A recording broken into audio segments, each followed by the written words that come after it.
Hello guys I hope you are doing વેલ. તો બાઇકની service કર્યા પછી આઈ જસ્ટ રિયલાઇઝ કે મારો બી સર્વિસનો ટાઈમ થઈ ગયેલો છે. તો આજે આવી ગયો છે મેં બાલ કપાવવા માટે રાયન્સ બ્યુટી સલૂન. અંદર ગયો તો જોયું તો કોઈ નહીં મળે, કાગળ બી નહીં ઉડે. ત્યાર પછી અંદર ગયો એટલે એક ભાઈ આવ્યો અને મને બેહાડી જ પાડ્યો ને મને પૂછે કેવા કાપવાના એમ કે. એટલે પછી મેં તો ઇન્સ્ટા ચાલુ કર્યું ને લો ફેડમાં શોધવા લાગ્યો, કેમ કે મેં બધી વાર લો ફેડ જ કપામ. પણ બહુ બધું મેરેજ નહીં પડે, એટલા જોયા પણ કોઈ ગમે જ નહીં.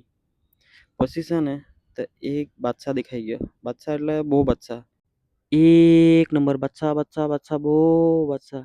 એટલી ગમી ગઈ આ હેરસ્ટાઈલ કે 3 લાઈક કરી મૂક્યું. પછી મારા ભાઈને કીધું કે સેમ ટુ સેમ આવા જ બાલ કાપી આપજે. તો ગાઈઝીસ મારા ભાઈ આવા કાપ્યા પેલા છે. એ એમ કહે કે મોદી કાકા જેવા બેઠા સેમ ટુ સેમ તો નહીં કપાય, કેમ કે મોદી કાકા તો બાદશાહ ખબર ને.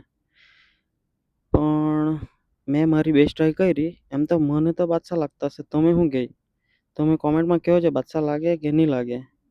ચાલ તો પછી મળ્યા નેક્સ્ટ વ્લોગમાં. બાદશાહ બાદશાહ બાદશાહ બહુ બાદશાહ.